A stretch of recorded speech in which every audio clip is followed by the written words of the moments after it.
Good morning, and a very warm welcome back to day 2 of the 8th Cohesion Forum, where the theme of our discussions, as yesterday, is Regions of Europe, Recover, Rebuild, Reconnect. For those of you who were not with us yesterday, let me introduce myself. My name is Jackie Davis. I will be moderating our discussions today, and it is great to see so many of you again here in the room with us, and so many more of you joining us online. Welcome to you all as we continue to discuss what we need to do to build a more cohesive Europe, and continue to assess the achievements of cohesion policy to date, but also what we need to do to build on that and to meet the many challenges we face, which we discussed at length yesterday. A little bit of housekeeping before we get underway. As yesterday, simultaneous interpretation is available. English is on channel 1, French on 2, German on 3, Italian on 4, Spanish on 5, and Polish on 6. If you would like to tweet about what you are hearing at the Cohesion Forum, and we do encourage you to do so, let's get that cohesion policy message out. Please use the hashtag, very simple, Cohesion Forum. I'll tell you more about the programme for today and how to get involved in our discussions later on. But first, we're going to hear a video message from Roberta Metsola, President of the European Parliament. She couldn't be with us, but she did want to speak to you. So let's hear what she has to say. Dear President von der Leyen, dear Ursula, distinguished guests. First of all, I would like to thank you for your invitation to address the Cohesion Forum, the 8th of its kind, that is taking place at such a challenging time for European democracy. Our European project, our European strength, grows from the cohesion of our European ambition for all of the regions that together make up our European Union. And together we condemn, in the strongest possible terms, the unlawful Russian invasion of Ukraine. We express our solidarity with all those suffering and all those killed. And we stop to reflect on how fortunate we are to have built piece by piece a democratic European solidarity project that continues to stand the test of time. And in our strength, we must keep standing with Ukraine. The 8th Cohesion Forum is an important political event that gives us the opportunity to focus together on major challenges of European cohesion, on the major challenges of our European cohesion policy. This cohesion policy was designed to bring Europeans together. Its purpose is to reduce regional economic and social imbalances across EU states and regions. Together with other EU policies, it aims to improve and sustain the well-being for all European citizens against a background of globalization, disparities linked to the green and digital transitions, and now also linked to the pressures on our society that will result from war at our doorstep. EU cohesion policy investments made through the European Regional Development Fund, the European Social Fund and the European Cohesion Fund have allowed regions of our Union to invest and reach a greater level of economic development. These investments have created quality employment and the modernization of infrastructures. But it has also provided much more. During the COVID pandemic, it was through the structures of our cohesion policy that we were able to respond quickly to a crisis and make additional funding available and readily accessible. This helped member states and regions to address the crisis. It is a testimony to the flexibility and resilience of the cohesion policy, which is rooted in a spirit of solidarity. Thanks to the cohesion policy, health disparities have shrunk across the EU. Citizens in less connected parts of our Union have greater access to quality medical care, thanks to investments in hospitals, medical equipment and training. And far beyond from being a bankrolling investment tool, the cohesion policy provides real opportunities to millions of European citizens that otherwise would be inaccessible. It allows the unleashing of real cross-border European potential. Of course, as the 8th Cohesion Report clearly shows, big challenges still remain. Capital regions perform better than other regions. Across the EU, we see higher GDP and employment growth in large metropolitan areas where growing economic activity and employment are more concentrated. And higher population density in such metropolitan areas will lead to problems in the long run in sustainable urban planning and environmental policies. Upon International Women's Day last week, we flagged that in the less economically developed regions of Europe, the gender gap is officially as high as 17%. This is unacceptable that women in less prosperous regions are so much disadvantaged when compared to men and compared to women in other regions. A gap in quality education also remains high and needs urgent action. Hand in hand with member states, we need tailored education programs to address this issue. Basic broadband access is almost universal in the EU, but very high-speed connections are only available to 1 out of 6 rural residents. IT infrastructure investments alone do not automatically lead to higher growth rates, but they increase access to knowledge and education. In future, our cohesion policy will have to be more flexible and help boost innovation. We must invest in our people throughout their lives. Training at the later stages of life is as important, also in order to give people a chance to seek employment and to keep up with emerging sectors of our economy in a rapidly transforming technological, green and digital age. With pressure on energy sources resulting from Russia's war on Ukraine, Europe will need to be ready for that change. Territorial cooperation, a key part of our cohesion policy, will strengthen our communities further. After the COVID pandemic, we had hoped to focus primarily on collectively reconstructing the cohesion of our economies. Ahead of this, however, we now need to act to protect peace in Europe and to defend our democratic values. As President of the European Parliament, I am immensely proud of our unity and our ambition to stand up tall against aggression in every region across the European Union. So thank you for the work you do every day for our democracy. Following on your fruitful discussions yesterday, I wish you further interesting discussions and debates today and cohesion in your dialogues. Thank you. President of the European Parliament there, Roberta Metsola, and underlining the importance of cohesion policy and its achievements, both since its inception and then in relation to the COVID-19 pandemic. We talked about that yesterday, and of course now facing the war in Ukraine and its consequences. Also highlighting the challenges for cohesion policy itself. We'll be discussing some of those in relation to the green transition, the digital transition, later on today. But it's now my pleasure to introduce a second video message, this time from Ursula von der Leyen, President of the European Commission. Again, because of the situation in Ukraine, she couldn't be with us, but she sent us this video. So, let's hear what she has to say. Distinguished guests, Commissioner Ferreira, dear colleagues, millions of Ukrainians are seeking shelter in the European Union, torn from their families and country by Putin's bombs. The scenes of war are devastating. But the images of European citizens welcoming refugees show another picture. They show hope. Ukraine and the European Union have never been closer. Until Ukrainians can safely return home and rebuild their independent and democratic country in peace, we will welcome and support them, because they are part of our European family. And this is why last week the European Commission put forward CARE. This package of cohesion action for refugees makes cohesion funds available for member states. This will help them to build reception centers, for example, mobile hospitals and schooling for children. But it can also provide employment support, for example, training and language courses or childcare facilities. CARE will help member states to welcome Ukrainian refugees quickly and humanely.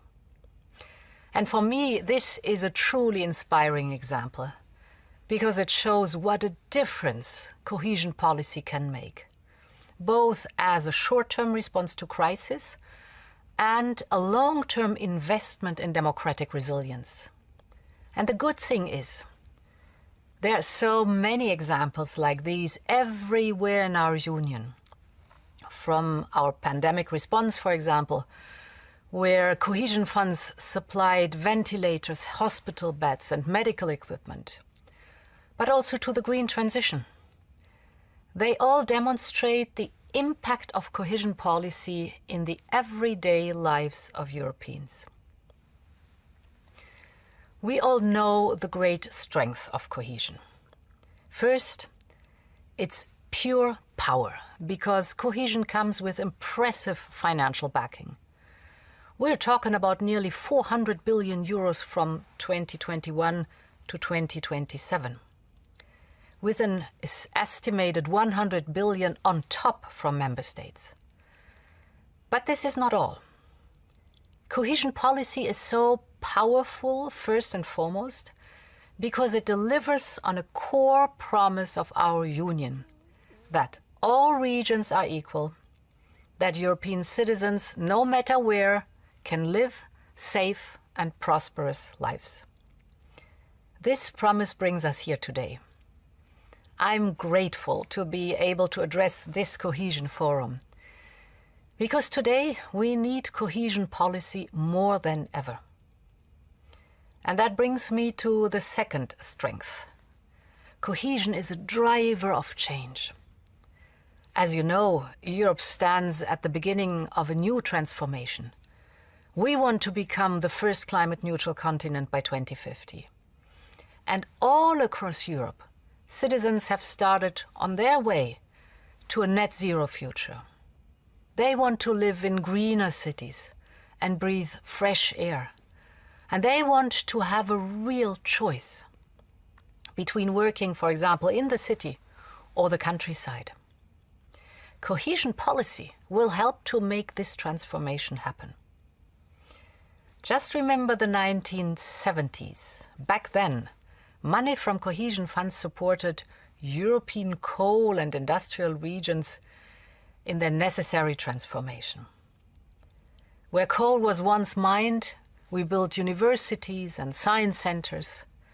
This attracted talent, and with talent came innovation. New roads and airports connected towns and businesses across the single market. Many of these regions became globally competitive. Cohesion policy has done it before, and we will do it again. This time, cohesion policy supports regions in another transformation, on their way to a greener and more sustainable future. This transformation starts in every village, every town, every region. Together, we will invest in renewables like never before. We will increase connectivity, be it with railways or be it digital. We will help SMEs to develop cutting-edge technology. And we will make Europe's regions more resilient and revive their natural beauty. The third strength. Cohesion is a safeguard of social balance. Both the green and the digital transition will only work for people and businesses when it is just. I cannot stress this point enough. Everybody must be able to benefit from this transformation. Here, cohesion policy will do what it does best, because we know that some regions have a longer way to a net zero future than others. And this is why, with the Just Transition Fund, we are just helping those regions shift away from carbon-heavy industries. You have all heard about our European Green Deal, and behind all of its proposals, there is an opportunity for local entrepreneurs. Local businesses have already started to create the new clean economy that will make Europe the innovation continent and the best place to live and work. And with the support of the Regional Development and Social Plus funds, we will make sure that our citizens have the skills to benefit from this. Cohesion makes education and lifelong training possible for all European citizens. And finally, the fourth strength. Cohesion is a true multiplier. Studies demonstrate this time and again. 2/3 of the cohesion funds go to the least developed regions in Europe. And returns are nearly 3 times the initial investments. This is a rate of return no bank and no equity portfolio can offer. This demonstrates the simple, timeless truth behind cohesion policy. When the less developed regions are doing better, we will all do better. And this is why cohesion policy is such a vital ingredient of our unique single market. It empowers regions, the silent engines of Europe's growth. Cohesion is a true European success story. But there's still work to do, and we all know this. So let me make 2 short proposals. First, go local. Local stakeholders, mayors and regional administrators, they know best what citizens need on the ground. So we should put them even more into the center of our decision-making and involve them at every step, from drafting regional and national plans to their implementation on the ground. Local stakeholders must think where they want their region to be in 10 years and build their own plan towards the future. This links to my second message: speed up. Because at the moment, there is a significant delay in cohesion programming. Money from the new European budget should already be paid to projects, but regional plans are still missing. This is due to the pandemic, of course, but nevertheless, we have to catch up. And this is why I call on all governments to speed up their programming, to accelerate the take-up of the new cohesion funds. I call on them to devote all their efforts and resources to getting the projects going, and my Commission will help with technical assistance where needed.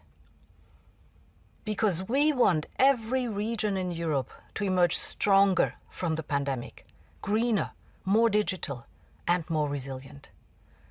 And we want this to happen as soon as possible.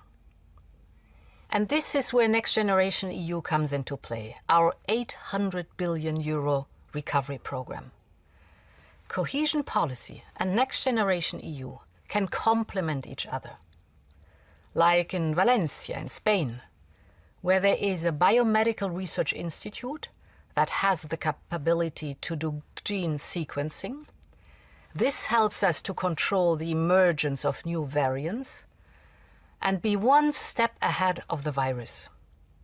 Cohesion funds help the lab increase its testing capacity 7-fold, and Next Generation EU helps Spain to digitalize its entire health sector. Both reforms fit together seamlessly, and we need more of this. Ladies and gentlemen, cohesion policy rarely creates big headlines, but there is simply no better example for what I call the silent strength of our union.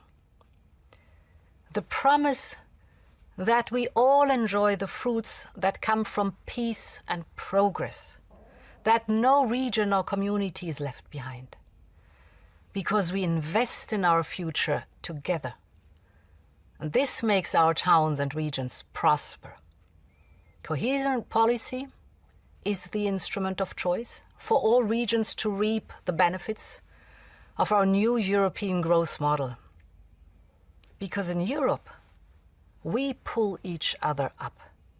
This is our strength. This is the European way. And I cannot end here without thanking those who make this all possible. Local and regional authorities, city associations and mayors, small enterprises and NGOs from across our union. Your work has a direct positive impact on the everyday lives of European citizens. You make European funds count in cities and villages everywhere in our union. Thank you very much. Ursula von der Leyen there, ladies and gentlemen.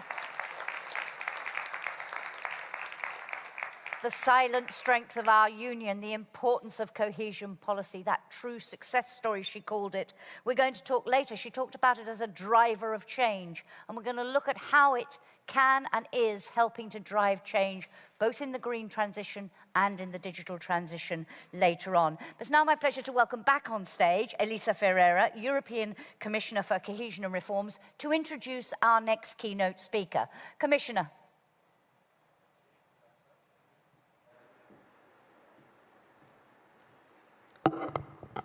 Thank you very much, and good morning to all of you, and what inspiring speeches, I think. Et maintenant, je voudrais introduire. And now, I'd like to introduce the French Minister for Territorial Cohesion and Relations with Local Authorities, Mr. Joël Giraud. He is doing us the honour of being here representing the French presidency of the European Union. Joël Giraud is the Minister for Territorial Cohesion. In the past, he was the Secretary of State responsible for rural affairs. He has many years of experience as a local elected representative and an MP, and that's what makes the difference. Before I give him the floor,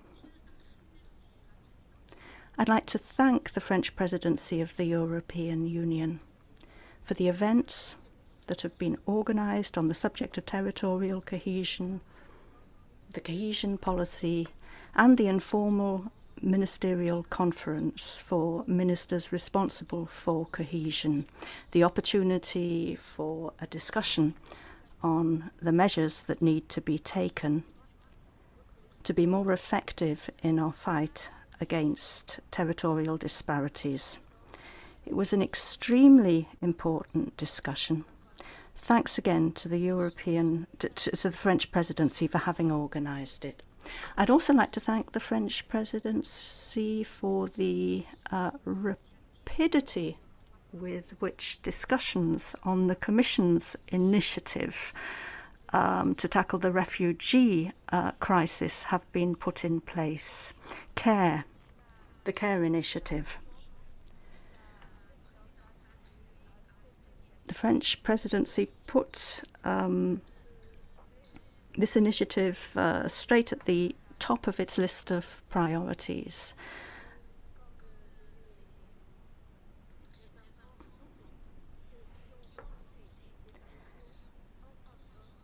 Local representatives have already taken action to welcome refugees, and they have told us that the rapid action of the European Union has been key to helping them with this crisis. So thank you to you, thank you to the French presidency, and I give you the floor, Minister.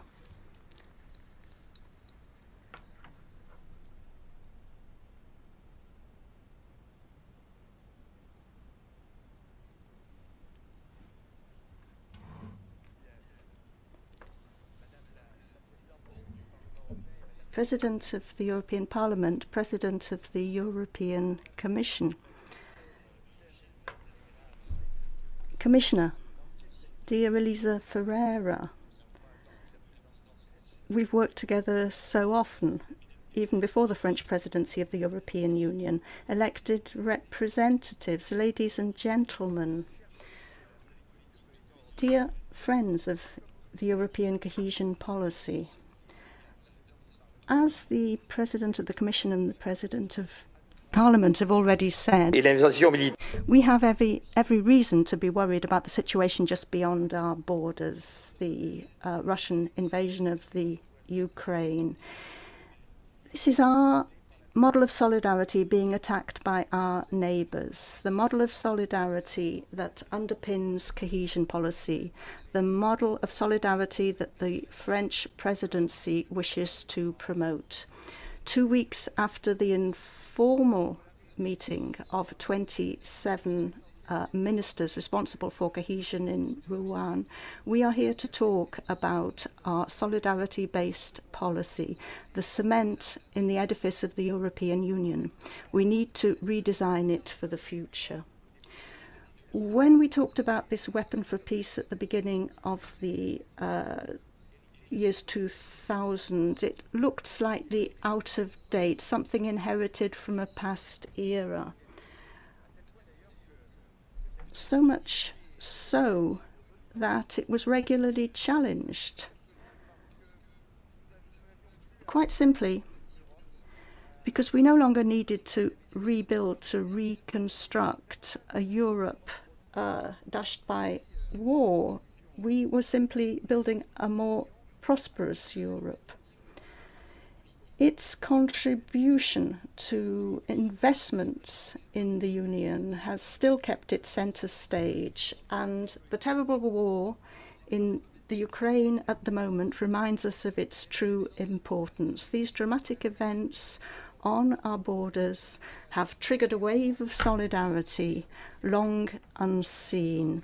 We are proud to see how quickly the European Commission has suggested that we mobilise this policy to provide emergency aid to member states in the form of the care regulation announced next week. France will do all that it can to make sure that this happens as quickly as possible, working closely with the European Parliament, and I'd like to thank you here for that close collaboration. There is a lot on the cohesion agenda. In the short term, we need to react effectiveness to two crises, the pandemic and now the war. We need to help those member states that are hardest hit. We need to think ahead. Major changes, demographic changes, ecological changes, and economic changes. We need to help all territories to put in place the solutions that fit them. And the two things can be combined, but it is a weighty task. We need a long-term policy, and yet we have to adapt to short-term circumstances and shocks, asymmetrical shocks, which could bring about asymmetries. The 8th Cohesion report underlines this fact, and I'd like to congratulate Elisa Ferreira and her team for that tremendous task. We also asked the OECD to provide us with some of the thinking that's going on at the international level, and they confirmed many of the challenges that we face: climate, digital, and obviously economic factors, competitiveness in a changing world, the importance of public investment to tackle these transitions. This is what we're going to be talking about in the sessions today, and I am sure that those who wrote the report, in the light of recent history, would like to add some new chapters. We've been talking since yesterday about the changes which are changing our vision of cohesion policy. We need to look far ahead and imagine the type of society that we wish to achieve. That will help us. Amongst the priorities of the French presidency, we have the importance of taking account of territorial diversity in order to tackle growing intra-regional disparities. Solidarity between member states is the foundation of our political union. Balanced development between regions is the foundation stone for our interventions. But more and more territories feel left out of the European project, and that presents a great risk. Article 174 of the Treaty on the Functioning of the European Union says that we must pay particular attention to those territories that have specific development issues. It provides a legal base, but also the seed of a response to this situation. The diversity that we find in our territories makes it very difficult to have a top-down approach and invites us to promote multi-level governance. We're seeing more and more territorial approaches developing throughout Europe, sometimes cooperation between regions, sometimes they're at the municipal level. They work on the basis of functional areas. They take an integrated approach. And in the context of Strategic Objective 5, this has never made more sense, supporting urban policy, for example, through the ERDF. The Commission's new initiative is a new starting point. There are many people living in territories where development seems to have ground to a halt, and the Commission reminds us that it is important that we take account of the geography of discontent in our policies. This may be one of the reasons, after all, for the withdrawal of our British colleagues. I'm sure that there were others too. But this discontent exists in many of our regions. And this means one thing. We cannot have forgotten territories in Europe. They all contribute to our dynamism. Some residential, some having a vocation to develop tourism. We have a great variety, but nobody must feel abandoned by Europe, and no citizen must turn their back on Europe. We need to defend the very motto of the European Union, unity and diversity. At this stage in our work, between the informal ministerial in Rouen and the Cohesion GAC, which is to come, with the cooperation of all parties,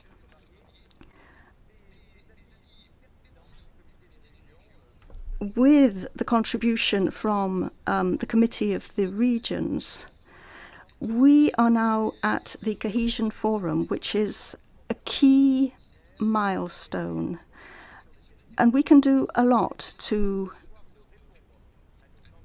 enrich policy. Against the backcloth of what is happening in the Ukraine, it is our responsibility to keep our European policies on course. Looking to the long term, we see the tragic feelings of discontent, of being left behind. This is a breeding ground for hatred. Decline is a breeding ground for war. Looking at the Commission's communication, it notes that there are challenges, different challenges for every region. And following the urban agenda, which has inspired action so far, the rural initiative will help ensure that cohesion policy does not get in the way of a balanced territorial development. Capacity building is also a major factor, and we must work on it to adapt our aid mechanisms and go beyond financial support for investment. Issues such as readability, consistency will be extremely important if our common political objectives are to be achieved. Ladies and gentlemen, the last 2 years and the events that we face today challenge our continent, but Europe has managed to stand together and adapt a common position, tackling these challenges to the very foundations of our unity and the value of our European project, social cohesion, territorial cohesion. They are values. And we have a dedicated union policy for them, involving all local actors, so that all local citizens can recognise the value of this European policy. This Cohesion Forum is a demonstration of a Europe based on solidarity and unity. I hope that this second day will involve fruitful discussions. They are more necessary than ever to strengthen the resilience of our territories and the sovereignty of Europe. Thank you all. Thank you very much indeed for those inspiring words and that phrase you used at the beginning, that solidarity-based policy is the cement at the foundation of our European Union. You talked about more and more regions feeling left behind. In our conversations today about the green and digital transition, we want to really address that issue and look at how we make sure that they do not feel left behind and that we tackle this potential for a geography of discontent, as you've called it and the Commission has called it. Lots to come back to. Thank you to all of you for a very inspiring start to our discussions. But ladies and gentlemen, the inspiration does not stop there, because I am delighted we're going to hear from two distinguished professors to provide some more context for our discussions today before we move to our first panel. And I'm extremely honoured to welcome to the stage Joseph Stiglitz, the 2001 Nobel Prize winner in economic sciences. He's a full professor at Columbia University, chief economist at the Roosevelt Institute, and many, many more things, too numerous to mention, and I don't want to steal his speaking time. So, Professor Stiglitz, thank you so much for joining us today, and sir, the floor is yours.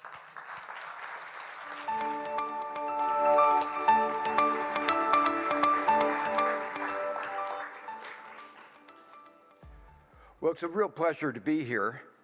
We cannot begin any talk at this conference without first celebrating the cohesion that Europe and the democracies throughout the world have shown in recent weeks in support of Ukraine. And all our previous speakers have done that.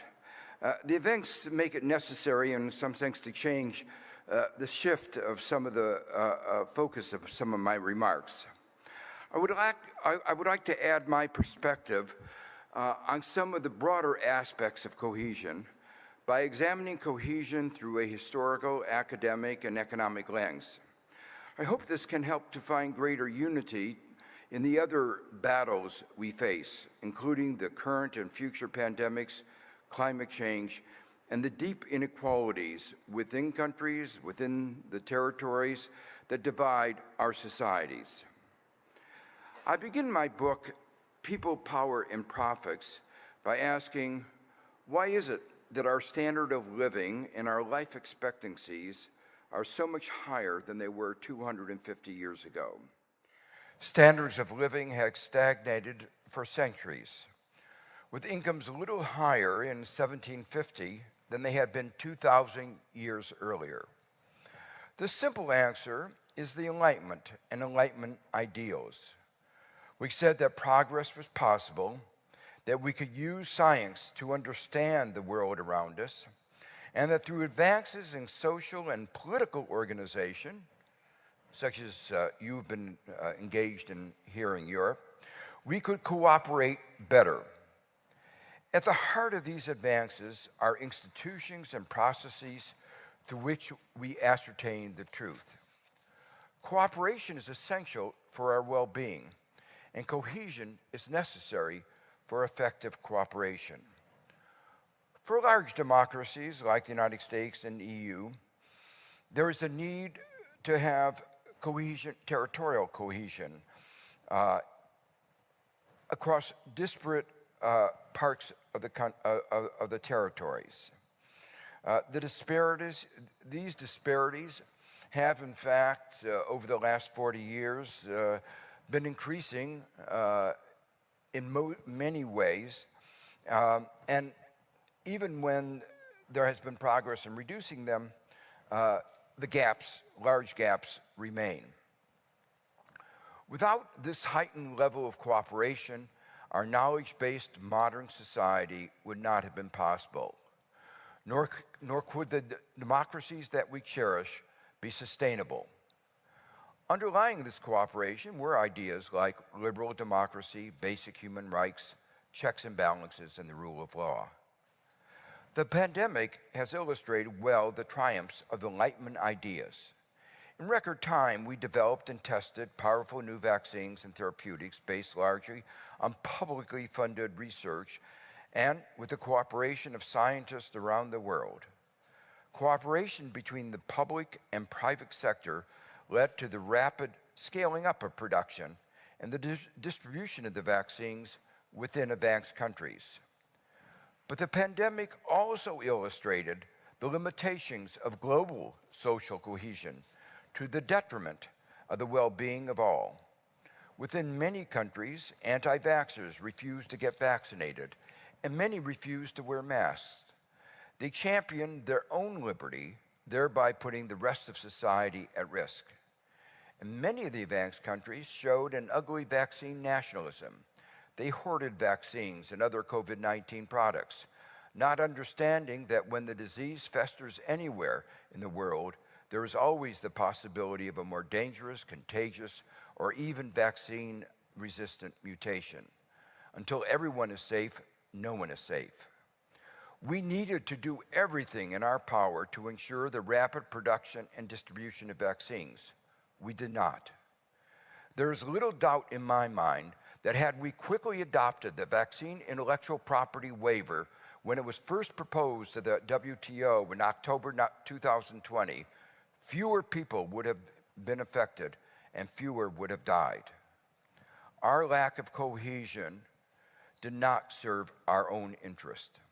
And it's likely that our lack of cohesion in addressing the economic aftermath of the pandemic also will not serve well our economic interests. Developing countries and emerging markets have not had the resources that advanced countries have had to resuscitate their economies, and many have been left with unmanageable levels of debt. Well, eventually, global social cohesion led to the issuance of $650 billion of SDRs.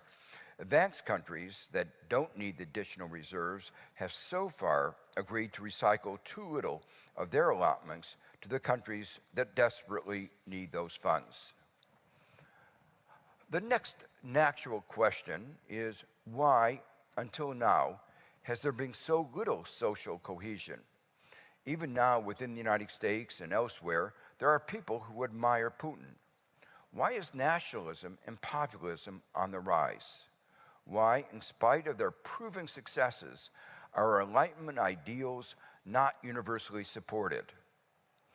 Economists naturally seek economic explanations, and those explanations do go a long way to enhancing our understanding of what has gone wrong and suggesting what we might do.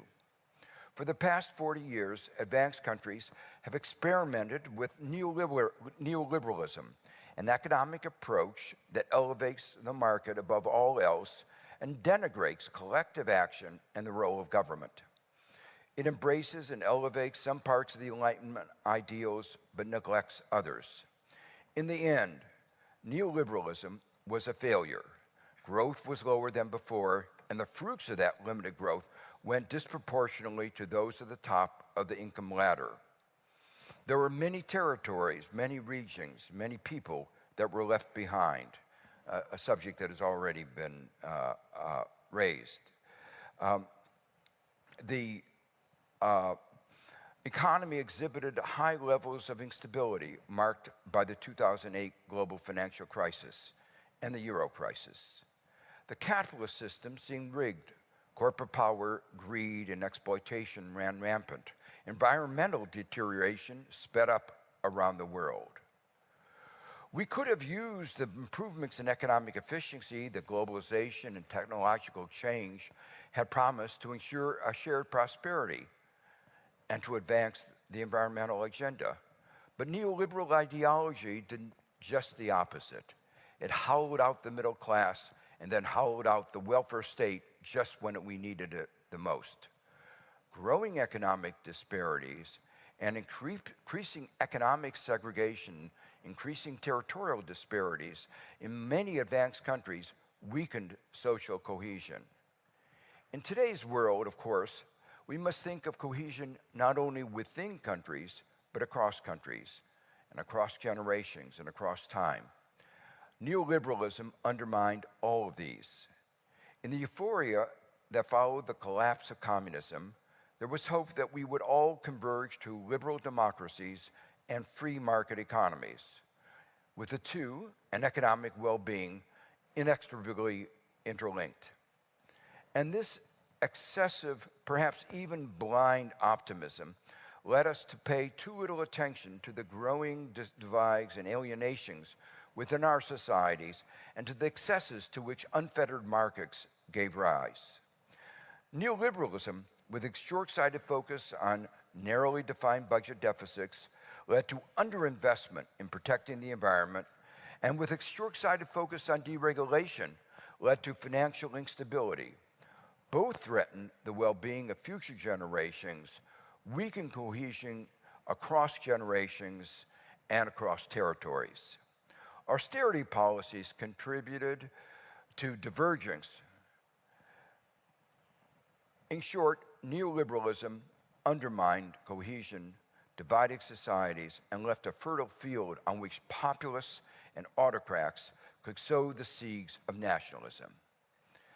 This is of particular importance because a well-functioning economy can give rise to forces that can undermine cohesion if they aren't corrected. Market-driven innovation may increase GDP, but it may also increase disparities in market economies.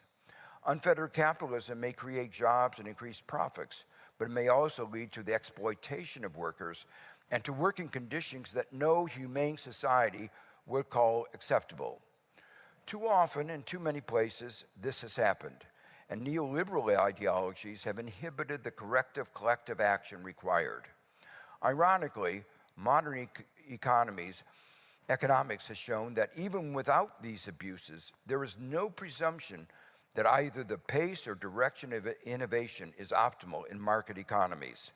We need to steer innovation and investment away from current directions that, to too large an extent, cause more unemployment and wage stagnation among unskilled workers, and towards socially desirable objectives like saving the planet. Thus, Europe's Green Deal and America's Build Back Better agenda are designed to simultaneously ensure that the money spent to recuperate the economy do double, triple duty, addressing at the same time the climate and inequality crises. These programs can successfully increase cohesion across and within generations and across and within countries, and prevent the climate change disaster which represents such an existential threat. To be clear, though, economics alone cannot explain all that has gone on, and it would be facile to expect that economic policies by themselves would heal the now deep divisions in our societies. The policies are necessary, but not sufficient. Even within Europe, some of the countries that have done relatively well have suffered the most from nationalism and populism.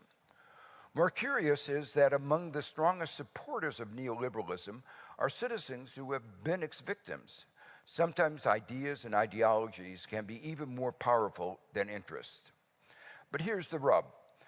The right's ideology allowed for a disproportionate control of the media in many places by the very people who had a vested interest in propagating that ideology and in shaping politics to support it. Ideology, they realized, could be used to advance their interest even if it undermined social cohesion. Making matters worse were the advances in technology that led to social media, which enabled targeted messaging that enhanced the polarization of our societies, the antithesis of social cohesion. Indeed, polarization was part of the basic business model. In Europe, the Digital Marketing Act and the Digital Services Act, which the French presidency have been promoting, are essential steps in preventing further division, mitigating digital harms, and restoring a stronger sense of social cohesion. Advances in social sciences in the past decade has shown what is perhaps obvious, but was explicitly denied by the economic theories underlying neoliberalism. What we believe, our values, our preferences, are not fixed, but are shaped. They are shaped by our environment, our society, the people around us, our own experiences, and what we see and experience indirectly, including through the media. That's why media diversity is so important, and media control by the wealthy is so dangerous. The ideas and ideals of the Enlightenment underlie social cohesion, but too often we take them for granted. We don't realize that we must inculcate them in every generation. We sometimes associate propaganda with communism and fascism, but the nationalists and populists and others opposed to the creation of a cohesive and open society based on Enlightenment ideals have been waging a propaganda campaign for years now, using all the advances in marketing that technology and modern social sciences have provided. We have done too little to counter these narratives and ensure that everyone in our society understands the necessity of an inclusive and democratic social cohesion. We also have to ensure that citizens better understand the forces that undermine inclusive social cohesion and those that strengthen it. We need a comprehensive approach that recognizes how our policies shape our society and how our society shapes us in a never-ending evolutionary process. Neoliberalism and its policies not only led to the economic divides that so neatly lay the groundwork for nationalism and populism, but it also helped shape us, our attitudes, our beliefs, and perspectives. It said that greed was good and that the unencumbered pursuit of self-interest would lead to societal well-being. It treated labor as a commodity. It championed markets over other forms of social organization, competition over cooperation. Liberalism championed liberty without recognizing that in our interdependent society, one person's freedom is another person's unfreedom. A healthy civil society is critical for having constructive conversations about what a good society is and how to go about creating it. As Russia gradually transitioned out of communism, we too often let neoliberalism be our guide, with its emphasis on shock therapy, marketization, liberalization, privatization. Some were foolish enough to think that if we only got the economics right, a robust democracy would follow naturally. Through the policies we encouraged in that fateful transition, we in the West helped create the oligarchs whose interests never coincided with liberal democracy. By contrast, we should have done everything we could to create a robust civil society, focusing more on the democratic transition than on the economic transition. There will undoubtedly be a lot of soul-searching now and in the future. What might we have done differently? Was it ever possible that there be a democratic transition of the kind that the EU helped foster in so many countries? We will never know the answer for sure. We can't run the experiments that we would need to test the counterfactuals. To me, though, it is clear that we didn't do everything we could have done to enhance the chances of a democratic transition in Russia, and some of what we did reduced those chances.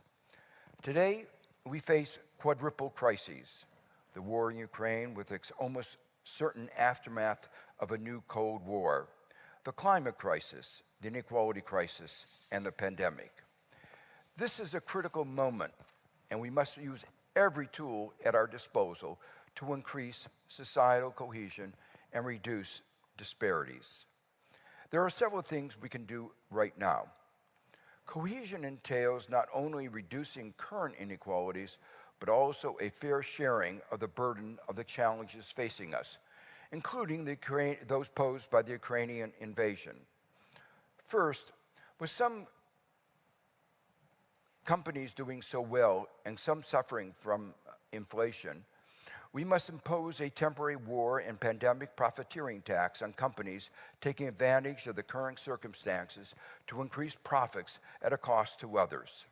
I'm thinking especially of the large oil companies that own their own reserves. Their costs of production have hardly increased, but the prices have soared. The revenues raised by such a tax could be used to help lower and middle-income individuals face the increasing costs which they face. Some of the revenues should be used for rapid expansion of green energy and deployment of energy conservation investments. As we seek to tame energy prices, our objective should be the largest short-run impact consistent with the most positive or at least negative effect on long-run emissions. These multiple crises that I've spoken of are setting the stage for a true paradigm shift. Our future depends on greater social cohesion, economic cohesion, and doing everything we can to promote greater cohesion.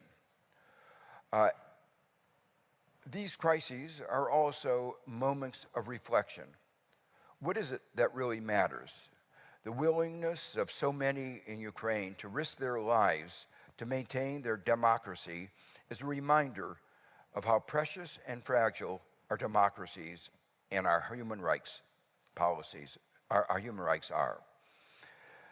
So among the multiple tools we have at our disposal, some of which we are not using to the full extent that we could, our industrial policies.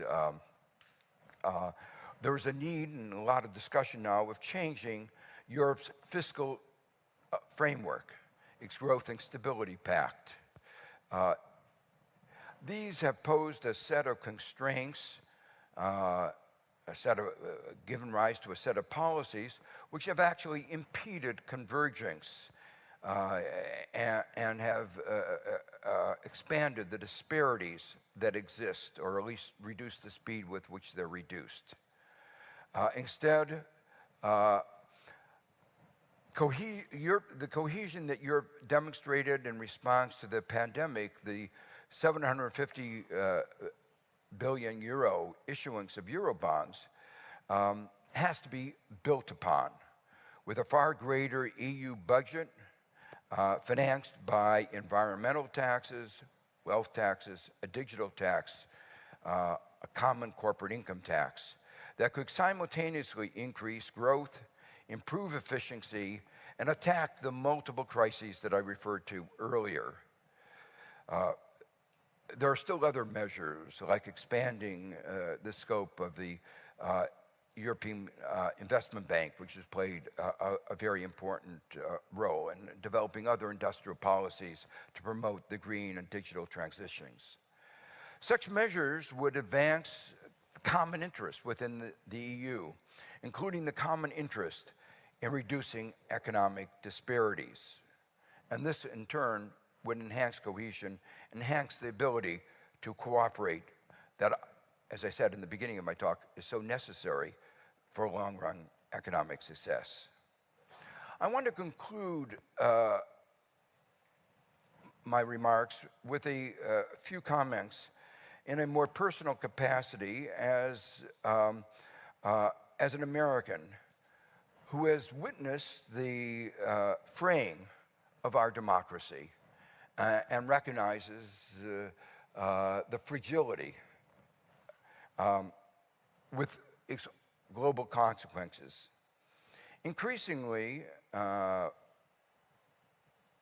is a recognition within the United States that we depend on Europe, that Europe is the bastion of human rights and democracy, and that at the center of Europe, we've had to turn to recognize that the support of climate change, which is cohesion across generations, and the support of basic human rights, ideals of democracy, are strong. When I was growing up, we always thought we invented democracy, is what we were told. We now realize, and it's very sad at my age to realize, that there were deep flaws in our Constitution, and that our Constitution was a compromise designed to maintain slavery. and that its design made changes in the Constitution very difficult. And the result of this is that, quite frankly, we do not know whether our democracy will survive. We hope it will. We are doing everything, those of us who are committed to this are doing everything to make sure that it does. But this kind of solidarity across the Atlantic is going to be very important in maintaining democracy in America. And I believe that the kind of cohesion that is now being shown in response to Ukraine is a building block on developing a real sustained cohesion for the support of democracy and human rights throughout the world. Thank you. Thank you so much, Professor Stiglitz. Thank you. Reminding us why cohesion matters so much, and a fascinating analysis of why there's been such a lack of it. We've been talking about how much cohesion, how much solidarity the EU showed within itself during the pandemic, but a question there, why so little on a global level? And how important it will be to tackle those multiple challenges you spoke about. You identified what you think we need to do right now, as you said, to tackle it and ensure people cannot exploit it. We will discuss that in more depth in our session today. Thank you so much. It's been a great honor to listen to you. I'm now delighted to welcome, joining us remotely, Carlota Perez, Honorary Professor at the Institute for Innovation and Public Purpose at University College London, and at SPRU, the Science Policy Research Unit at the University of Sussex. Professor Perez, great to have you with us. Over to you. Thank you very much for this opportunity, and my apologies for not being able to accompany you in person. Despite the turbulent times we're living through, I would like to transmit a message of hope. I will begin by sharing with you two very important lessons I have learned from studying the history of technological revolutions. If we follow the processes of change since the dawn of capitalism in England in the late 18th century, it is clear that progress has occurred. We have come a long way from the satanic mills of early mechanization to a situation where many factory workers can own a house full of electrical appliances with a car at the door while their children go to college. However, such progress has not been continuous, and that is the first lesson. Progress has been uneven and unequal. It has happened by successive leaps in productivity brought by successive technological revolutions. Each revolution has brought new prosperity to some regions and countries, new wealth to new winners, and gradually new business giants.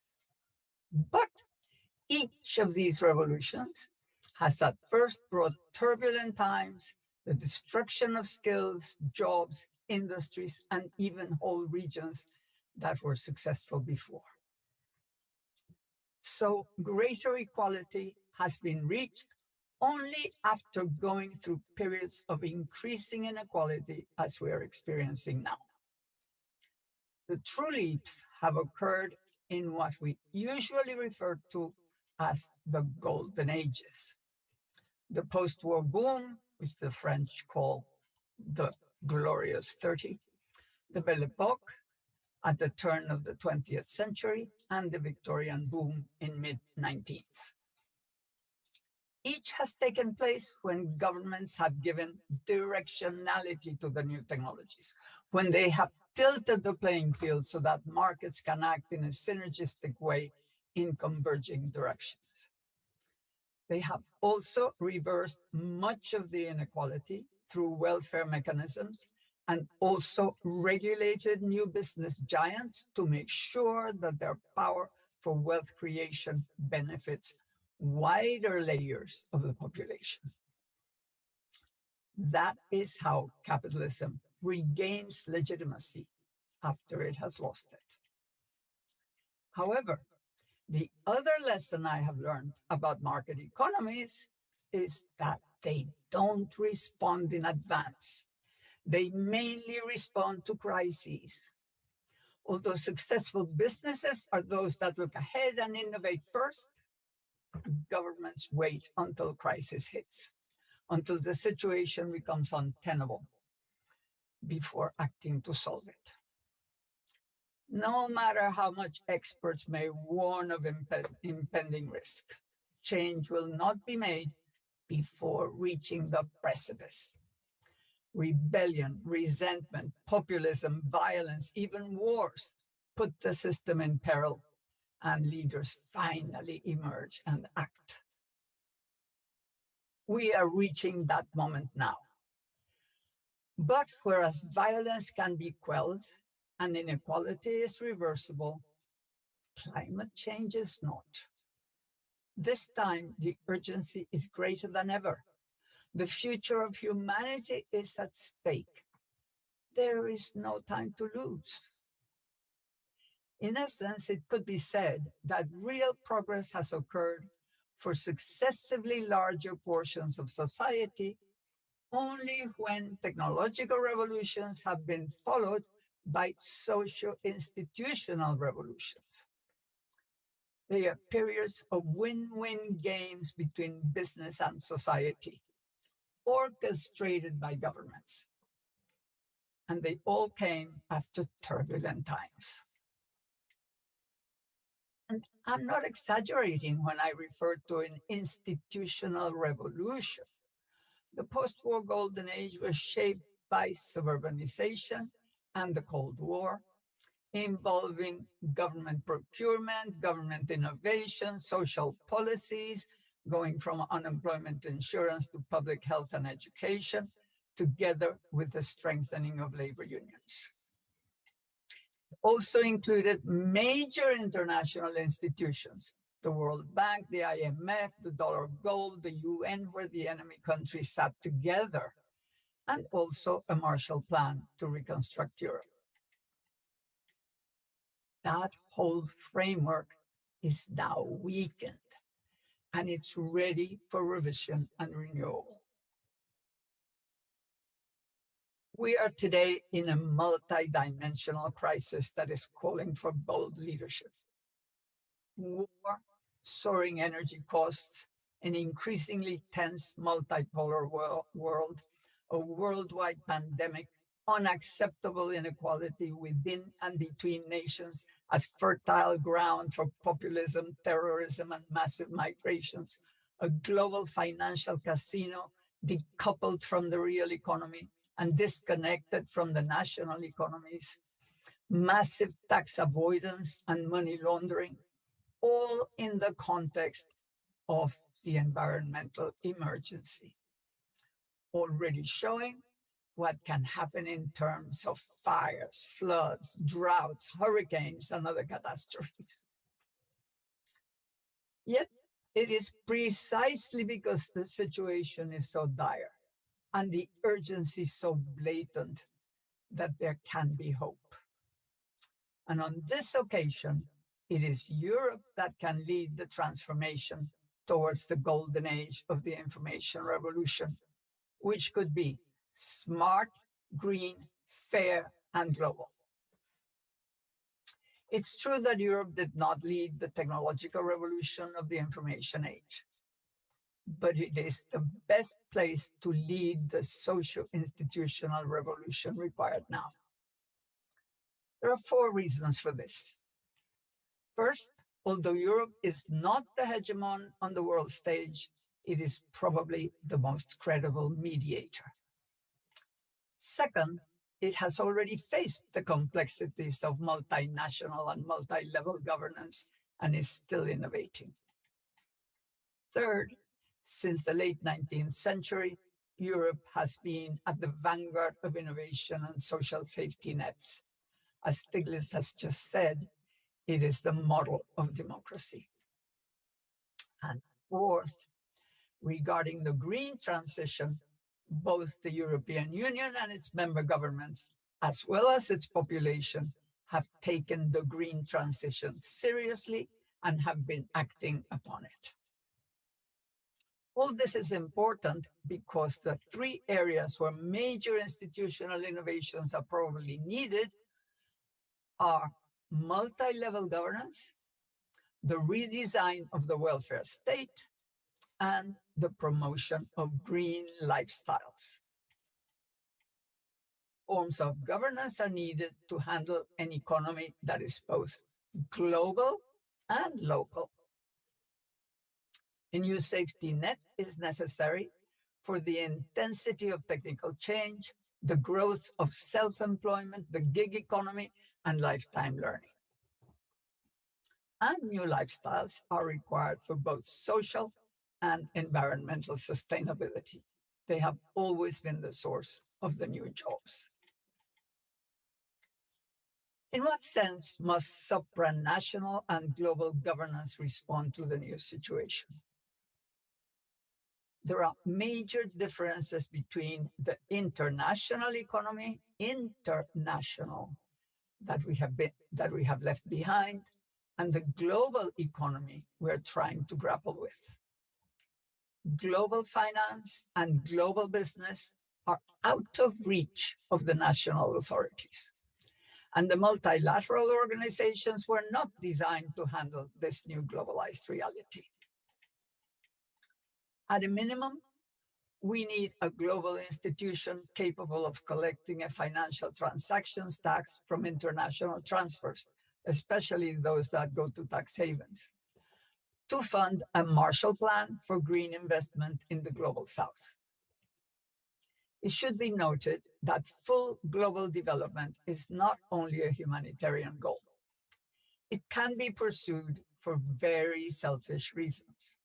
It would generate demand for capital goods, engineering, and other high-tech services, creating jobs in the global north. It would also reduce migrations.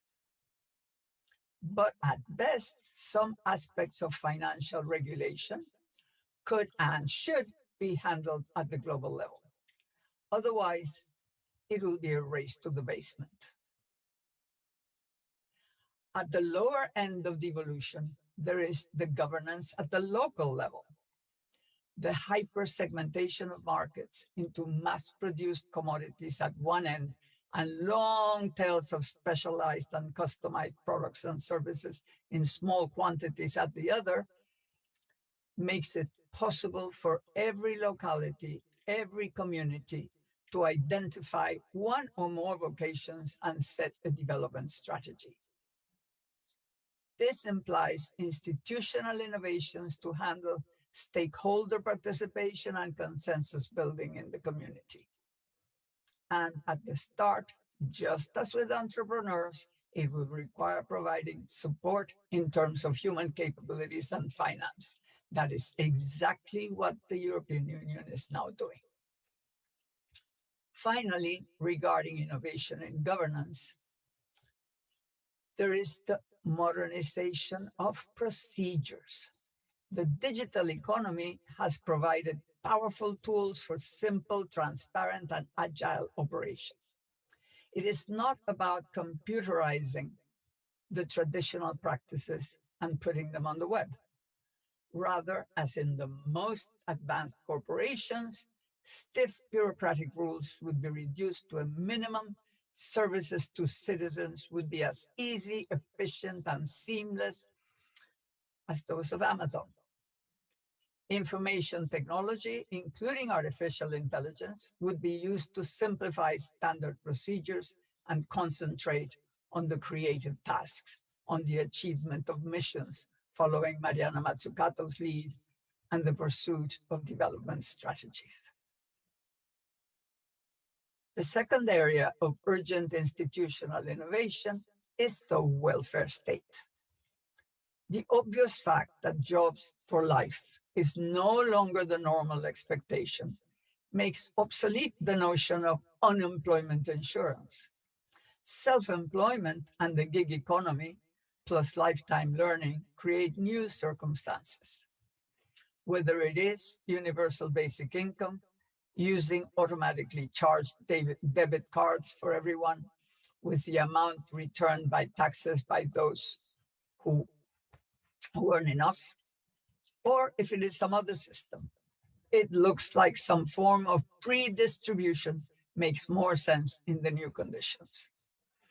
And given that education is becoming the most important asset, policies that favor it and support it, similar to the ones applied to support home ownership, need to be designed. It used to be that governments practically backed up mortgages and taxes are not paid on mortgage payments. Going much further, inadequate social support, the work of Hillary Cottom shows interesting directions.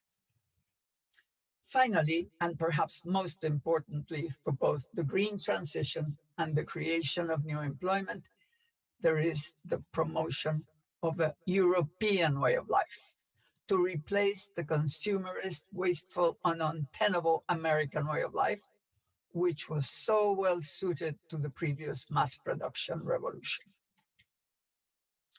Historically, many of the lost jobs lost to technology were compensated in the golden ages by the demands of the new lifestyles.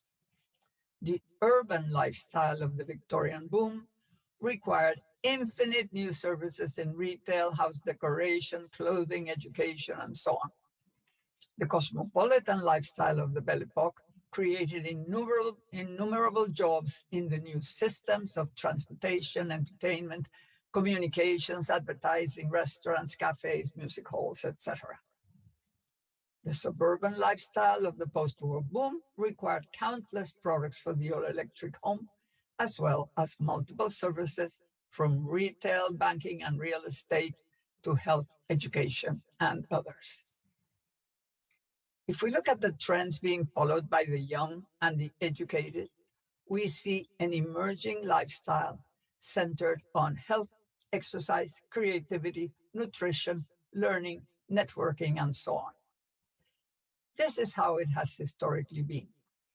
The technologies offer the new possibilities, and the pioneers set the trend. A new aspirational way of life emerges, which in turn influences the technologies and business, creating new demands along the new space of the possible. Government policies then reinforce the trends and facilitate further diffusion. We are now facing three job-destroying and job-displacing forces: technology, globalization, and the green transition. They could all be turned into job-creating if handled intelligently. The creativity of digital technologists can be moved away from games, NFTs, the metaverse, and other escapist endeavors, and aimed at crucial social needs, such as health, education, care, and the green transition. Some ways of facing the environmental challenges are job-destroying. Others are job-creating. We can always begin by the latter. Just imagine bringing back maintenance and shifting from possession to rental of durable goods. It would imply doing digital diagnosis and 3D printing of spare parts. None would be produced for inventory, only on demand.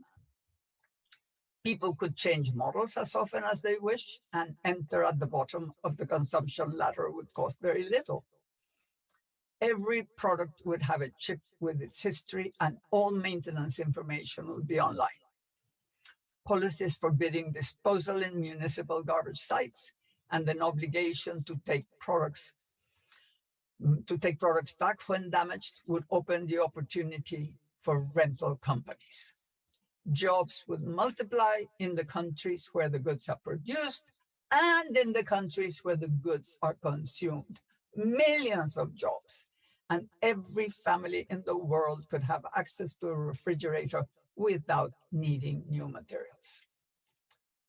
The tasks ahead are both enormous and exciting. Europe can be the stage where the institutional innovations are tested and turned into the model for the rest of the planet. It is a leadership opportunity that can bring a better world. It will be making history. Thank you, and I wish you a very successful meeting. Thank you so very much, Professor Perez, for that very stark, but also very eloquent reminder of the consequences if we fail to meet these challenges in the right way. You set out very clearly some of those issues you feel need to be addressed and how they need to be addressed if we are to get there. We will come back to that in our discussion, and particularly your point at the end there about turning those job-destroying challenges, like the green transition, into job opportunities. Lots to discuss. We are immensely grateful to you for providing us and to Professor Stiglitz with such inspiration as we start our second day of discussions. Thank you very much indeed.